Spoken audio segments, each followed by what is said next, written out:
Hello, Ram Ram, good morning, सत श्री अकाल। आज हम करेंगे एचटेट लेवल 2 के जनरल पार्ट का सोल्व करेंगे हम, जो उसमें हिंदी वाला पार्ट सोल्व करने जा रहे हैं इस वीडियो में।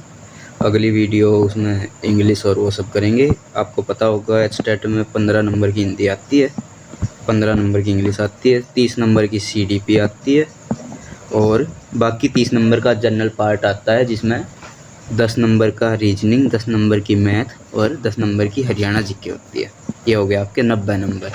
और जो बाकी होते हैं 60 नंबर, वो आपका सब्जेक्ट होता है। आपने कौन से सब्जेक्ट से भरा है, हिंदी, इंग्लिश है या फिर वो है आपका साइंस है, मैथ है।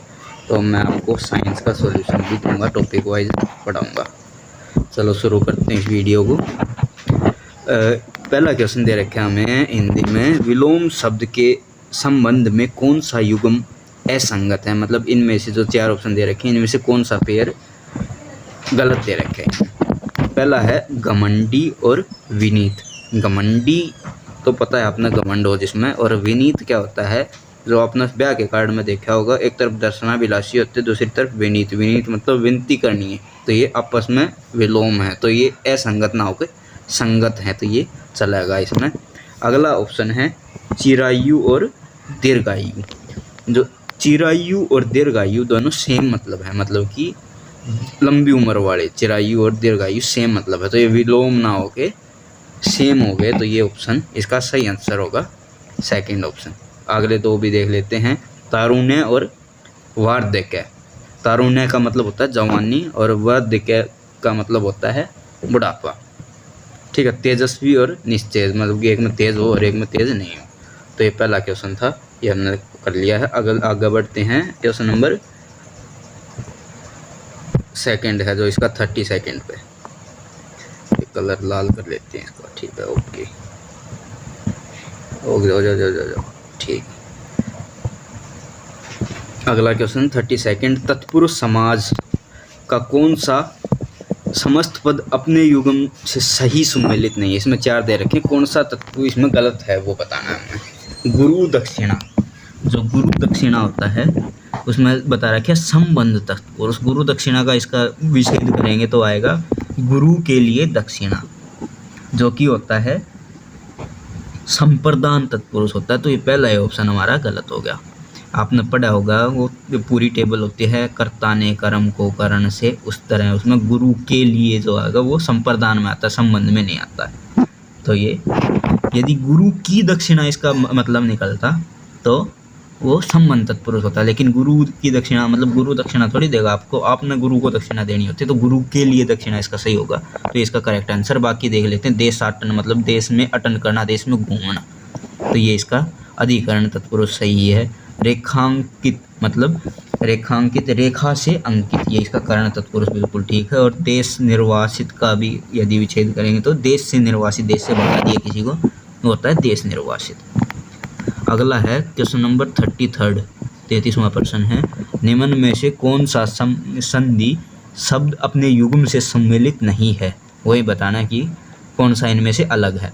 पहला है अजंत, ये व्यंजन संधि है। इसको यदि वो करें तो व्यंजन संधि आपने पता होगा जी, एक व्यंजन इंक्लूड होता है, अगला या पाछला, और एक स्वर या व्यंजन में से कुछ भी हो, व्यंजन संधि चल जाती है। तो अजंत का होता है अज प्लस यंत, ऐसे अज प्लस में अंत, तो ये बिल्कुल ठीक है। अगला है वयोवृद्ध, ये विसर्ग संधि है। अगला क्या, वयोवृद्ध विसर्ग संधि। विसर्ग संधि क्या होता है, जब यदि इसको वो तोड़ेंगे तो लास्ट में 2 बिंदी आती हैं, इसमें आएंगी वे के लास्ट में 2 बिंदी आएंगी, तो वो विसर्ग संधि में काउंट होता है, तो ये भी ठीक है। अगला है महोदार्य, इसका वृद्धि स्वर संधि। इसमें महा प्लस क्या होगा, महा प्लस औदार्य, तो आ और ओ दोनों स्वर संधि है, तो वृद्धि स्वर संधि, ये भी ठीक है इसमें। तो जो आखिरी बच गया ये इसका गलत आंसर मिलेगा। हमने जो सुमेलित नहीं है वो ही बताना था, तो इसका होगा तेजोपुंज। तेजोपुंज गुण स्वर संधि ना होकर ये तेज, जय के वहीं लगेंगे विसर्ग वाले, इसका क्या बनेगा, तेज तेज के 2 बिंदी लगी तो मतलब ये हो गया विसर्ग संधि, तेज प्लस पुंज। अगला क्वेश्चन है हमारा क्वेश्चन नंबर 34। ग, ल तथा ब उक्त वर्णों का क्रम से उच्चारण स्थान, मतलब कि ग बोलते हैं तो वो कहाँ से निकलती है आवाज़, ल बोलते हैं जब कहाँ से निकलती है, ब बोलते हैं तो कहाँ से आवाज़ निकलती है। तो 34 का आंसर होगा थर्ड, ग कंठ से आवाज़ आती है। आप बोलकर इसको निकाल सकते हो तुरंत। ल जब आपकी जीभ है वो दांतों से टच होती है तो ल की आवाज़ आती है, बिना उसका टच करे आप ल नहीं बोल सकते। और ब है वो आपके होठ मिलेंगे, जब आप ब बोलोगे तो आपके होठ टच होंगे, आप बिना होठ टच किए हुए बोल कर देख लो यदि बोला जाए तो इसका करेक्ट आंसर होगा ऑप्शन नंबर थर्ड। अगला चलेंगे 34th, ये रहा आ गया 35वां प्रश्न हमारे सामने स्क्रीन पर पूरे 1 नंबर के लिए। किस विकल्प का वाक्य पूर्वकालिक क्रिया का उदाहरण नहीं है? पूर्वकालिक मतलब जो पहले हो चुकी है वो क्रिया का उदाहरण नहीं है। तो पहला, राम खेल कर चला गया, तो राम खेल चुका है पहले से, तो ये पूर्वकालिक है। अगला है, तुम्हें ऐसा करना शोभा नहीं देता है और ऐसा करना, कोई काम कर रहा है उसको टोका जा रहा है कि तुम ऐसा मत करो, ये तुम्हें शोभा नहीं देता, तो ये इसका सही आंसर है। सीता खाना बना कर जाएगी, तो ये भी लग रहा है, लेकिन खाना बनाकर में ये वाला पार्ट है वो पूर्वकालिक है। पहले खाना बना देगी, उसके बाद वो जयपुर जाएगी, तो ये वाला पूर्वकालिक है, ये वाला भविष्य में आएगा। तो इसका सही आंसर होगा कौन सा? सेकंड ऑप्शन, ये वाला सही होगा। आखिरी पढ़ लेते हैं। अध्यापक उदाहरण देकर छात्रों को पढ़ाते हैं, तो उदाहरण देकर पढ़ाते हैं, वो पहले से पढ़ाते आ रहे हैं, उदाहरण देते हैं हमेशा, तो ये भी पूर्वकालिक है। अगला है क्वेश्चन नंबर 36।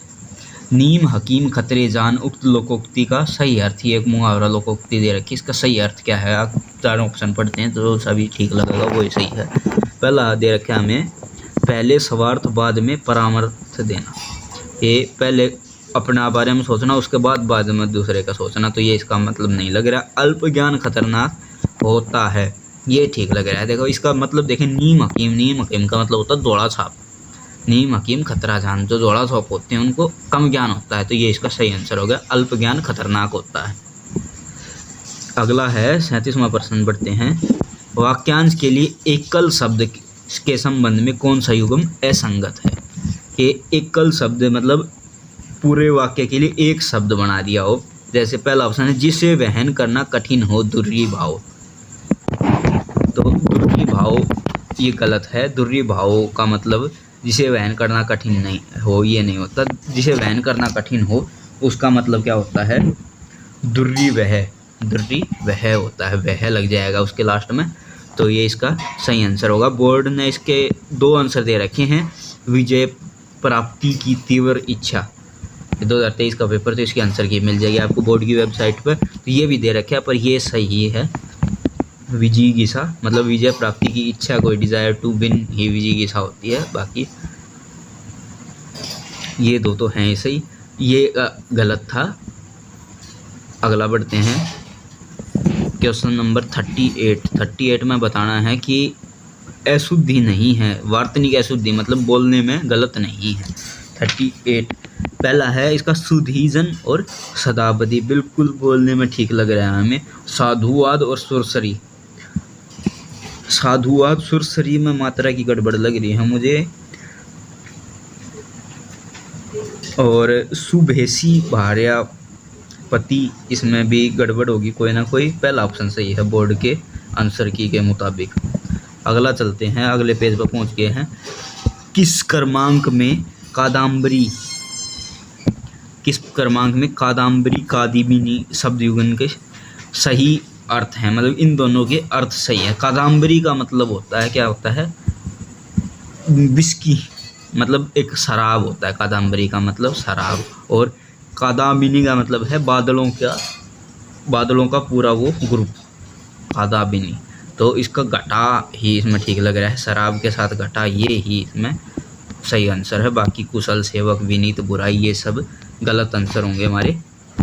अगला क्वेश्चन की तरफ बढ़ते हैं, क्वेश्चन नंबर 40, 5 प्रश्न और रह जाएंगे इसके बाद। निम्न में से कौन सा शब्द धनुष का पर्यायवाची नहीं है? धनुष का पर्यायवाची नहीं है वो बताना हमने। चाप, चाप तो आपने मैथ में पढ़ी होगी, कोई भी सर्कल का वो एक पार्ट था आपने, चाप ये धनुष का साइज का शेप का बन गया, तो ये तो बिल्कुल है। और कारमुक ये भी उसका पर्यायवाची होता है, तो इसका जो नहीं होता वो है कासार। कासार इसका ठीक आंसर होगा। कासार का मतलब क्या होता है? तालाब होता है कासार का मतलब। क्या? तालाब। ये मेरा स्टाइलस काम नहीं कर रहा, आगे बढ़ते हैं। क्वेश्चन नंबर 41 पर आ जाते हैं। विशेषण के संबंध में कौन सा कथन असंगत है? विशेषण के संबंध में असंगत, पहला है कि जिस विकारी शब्द में संज्ञा की व्याप्ति मर्यादित होती है उसे विशेषण कहते हैं। ये ठीक लग रहा है हमें। अगला है भला, दानी, दुष्ट, उक्त शब्द गुणवाचक। ये गुण की विशेषता बता रहे हैं, कोई भला आदमी है, कोई दानी है, दुष्ट है, उक्त है, तो ये भी ठीक है। अगला हमें बताना है गलत कौन सा है, तो ये ठीक है, ये भी ठीक है। कक्षा में 60 छात्र पढ़ते हैं, संख्यावाचक नंबर बता दिया 60 और संख्यावाचक बिल्कुल ठीक है। अगला है संकेतवाचक विशेषण में किसी वस्तु की नाप या तोल। संकेतवाचक में नाप या तोल नहीं होगा, नाप या तोल के लिए अलग विशेषण होता है जिसको हम कहते हैं परिमाणवाचक विशेषण। क्या? परिमाणवाचक विशेषण होगा, तो ये इसका गलत है, मतलब कि ये ऑप्शन इसका करेक्ट आंसर होगा। ये इनमें से चारों में से अकेला ये गलत है। अगले बढ़ते हैं क्वेश्चन नंबर 42, 42वें प्रश्न पहुँच गए हम। यह संज्ञा के संबंध में कौन सा कथन संगत नहीं है? संज्ञा के संबंध में कौन सा संगत नहीं है? पहला है व्यक्तिवाचक संज्ञाओं का प्रयोग सदैव क्या आदरार्थक के अतिरिक्त एक वचन में होता है। बिल्कुल ठीक बात लिख रखी है, एक वचन में व्यक्तिवाचक का हो जाता है। और दूसरा है कि देश, त्योहार, नदी उक्त व्यक्तिवाचक संज्ञा के उदाहरण नहीं है। देश यदि किसी एक पर्टिकुलर देश के बारे में बताते हैं, जैसे भारत, पाकिस्तान, वो एक व्यक्तिवाचक हो जाता है। लेकिन देश है वो पूरी जाति को रिप्रेजेंट करता है, जातिवाचक संज्ञा में आएगा, क्योंकि देश, भारत, पाकिस्तान कई तरह के हो सकते हैं। यदि एक देश का जिक्र करा होता तो वो व्यक्तिवाचक विशेषण होता। जैसे त्योहार है, त्योहार में होली, दिवाली को एक त्योहार के बारे में बता दिया होता तो वो व्यक्तिवाचक होता, ये व्यक्तिवाचक नहीं है। नदी भी गंगा, जमुना, सरस्वती को एक होती तो होती। अगला ऑप्शन देख लेते हैं, ये पढ़ लेते हैं, ये इसका सही उत्तर होगा। बाकी पढ़ने में क्या जा रहा है? द्रव्यवाचक तथा समूहवाचक जाति के भेद माने जाते हैं। द्रव्यवाचक, समूहवाचक, जातिवाचक के भेद माने जाते हैं, क्योंकि समूह को रिप्रेजेंट करते हैं। जैसे देश है वो पूरे 200-250 देश जितने भी हैं उसको रिप्रेजेंट करता है। अगला है विद्वता, पंडित्य, उक्त यौगिक भाववाचक है, संज्ञा के उदाहरण है। मतलब कि कोई विद्वान है तो विद्वत्य हो गया, ये सब ठीक बात बिल्कुल। अगला बढ़ते हैं क्वेश्चन नंबर 43 पर। सर्वनाम 43 का है कि सर्वनाम के संबंध में कौन सा युग्म संगत नहीं है? 43 का तो मैंने आज व्याकरण पढ़ा, पुरुषवाचक है, बिल्कुल ठीक कह रहा है, मैंने पढ़ा है तो पुरुषवाचक होगा। और दूसरा है कमरे में कोई हंस रहा है, कोई, इसमें कोई अंडरलाइंड है तो कोई भी हो सकता है, तो अनिश्चयवाचक है, इसमें कोई निश्चित नहीं है। इसे थर्ड है इसी ने मेरी जिंदगी बचाई थी। इसी ने, इसमें पर्सनवाचक कहाँ से आएगा? कौन सा पर्सन पूछ रहे हैं आप? एक बार तो देख कर बताओगे इसमें मैंने, तो ये इसका ठीक आंसर होगा, क्योंकि इसमें कोई पर्सनवाचक है, पर्सन पूछ ही नहीं रखा तो कैसे पर्सनवाचक सर्वनाम होगा? क्या, कैसे, क्यों होता तो वो पर्सनवाचक होता। वह समय को सुधार रहा है, समय का मतलब होता है निज, सेल्फ, तो ये बिल्कुल ठीक आंसर है चौथे का। ये ठीक है, बाकी सारे इसमें से गलत बताना था हमने, तो ये तीनों ठीक है, ये ऑप्शन वाला गलत है, तो ये इसका ठीक उत्तर होगा। इस नंबर पर निशान लगाओगे तो 1 नंबर में लगा आपने, स्टेट पास होगा आपका। अगला है 44वां प्रश्न हमारी स्क्रीन पे पूरे 1 नंबर के लिए। निम्न में से कौन सा शब्द अपत्यवाचक पद्धति तद्धित प्रत्यय से निर्मित नहीं है? तद्धित प्रत्यय कौन से प्रत्यय होते हैं? तद्धित प्रत्यय जो संतान या फिर कुल को रिप्रेजेंट करते हैं वो होते हैं तद्धित प्रत्यय। तो इसमें से कौन सा नहीं है वो हमें बताना है। वैन्यते, कौरव, वासुदेव और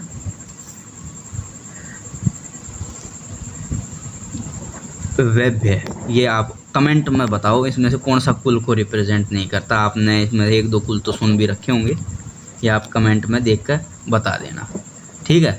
अगला प्रश्न है हमारा, अगले की तरफ बढ़ते हैं 45। ये भी आपको होमवर्क दे रहा हूँ, आखिरी के 2 क्वेश्चन आप कमेंट करके बताओगे कि इसमें से वो कौन सा है। उपसर्ग की दृष्टि से विकल्प कौन सा गलत है। निराकरण, निरापराध, अनुदित, और इसमें उपसर्ग बताना है। इसमें एक ऑप्शन दे दूं मैं, जैसे इसका है परार्थ और पराश्रित। पराश्रित होता है, ठीक है बिल्कुल, और जो परार्थ है इसमें परा ना आके पर आएगा, पर जमा अर्थ। ये हिंट है, आप बता देना। बाकी समझदार बालक को ऑप्शन जितने भी थे वो हो गए हैं हमारे 15% हिंदी के। आगे अंग्रेजी सोल्व करेंगे थोड़ी देर में रोटी खाकर।